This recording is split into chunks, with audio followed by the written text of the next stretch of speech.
పుష్ప మాన్యా ఓ రేంజ్లో ప్రేక్షకులకు కిక్కిస్తోందని ముందు నుంచే అంచనాలు బాగా ఉన్నాయి. ఆ అంచనాలకు తగినట్టే దాదాపు సినిమా అందరినీ మెప్పించింది. ఇప్పటి వరకు ఇండియన్ ఫిలిం హిస్టరీలో క్రియేట్ అయిన అన్ని రికార్డ్స్ను బ్రేక్ చేసింది. భాషతో సంబంధం లేకుండా పుష్ప ప్రతి చోట తన సత్తా ఏంటో చూపించింది. ముఖ్యంగా నార్త్లో ఈ సినిమాకు బ్రహ్మరథం పట్టారు ప్రేక్షకులు. యావరేజ్ టాక్తో మొదలై తెలుగు రాష్ట్రాల్లో ఓ మోస్తారు వసూళ్లు సాధించింది.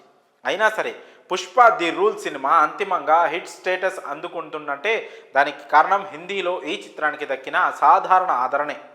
పుష్ప 2కి ఈ రేంజ్లో బిజినెస్ జరుగుతుందంటే అది హిందీ ఆడియన్స్ పుణ్యమే.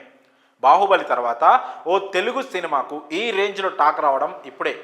సౌత్లో మిక్స్డ్ టాక్ వచ్చినా కానీ నార్త్లో మాత్రం ఫుల్ పాజిటివ్ టాక్తోనే దూసుకుపోతుంది. నార్త్లోనే కాదు విదేశాల్లో కూడా పుష్ప 2 భారీ వసూళ్లతో దూసుకెళ్తుండడం విశేషం. తొలి రోజే 67 కోట్ల నెట్ వసూళ్లతో ఇండియాలో అత్యధిక డే 1 కలెక్షన్లు సాధించిన హిందీ చిత్రంగా రికార్డు నెలకొల్పింది పుష్ప 2. ఆ తర్వాత కూడా అదే ఊపుతో కొనసాగుతుంది. యూఎస్లో సైతం పుష్ప 2 హిందీ వెర్షన్ వసూళ్ల మోత మోగిస్తోంది. తెలుగు వెర్షన్తో సమానంగా వసూళ్లు సాధిస్తోంది. తొలి రోజు ప్యాక్డ్ హౌస్లతో నడిచిన పుష్ప 2 రెండో రోజు తెలుగు రాష్ట్రాల్లోనే కాక దక్షిణాదిన మిగతా రాష్ట్రాల్లో కూడా బాగా డ్రాప్ చూసింది.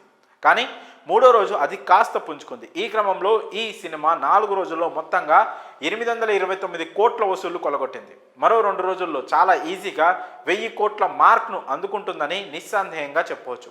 ఎక్కడో నార్త్ ఈస్ట్లోని ఈటానగర్లో పుష్ప 2 షోలు ఓపెన్ చేసి చూస్తే థియేటర్స్ ఫుల్ అయ్యాయి. పశ్చిమ బెంగాల్లోని చిన్న టౌన్లో సైతం పుష్ప 2ను ఎగబడి చూస్తున్నారు. ఇక యూపీ, బీహార్ లాంటి రాష్ట్రాల సంగతి అయితే చెప్పాల్సిన పని లేదు. ఓ తెలుగు డబ్బింగ్ సినిమా ఈ స్థాయిలో ప్రభంజనం సృష్టించడం అనూహ్యం. పైగా ఇప్పుడు టికెట్ ధరలు కూడా నార్మల్ అయ్యాయి. సో థియేటర్స్లో ఆక్యుపెన్సీ పెరిగే ఛాన్సెస్ ఇంకా ఎక్కువయ్యాయని చెప్పి తీరాల్సిందే.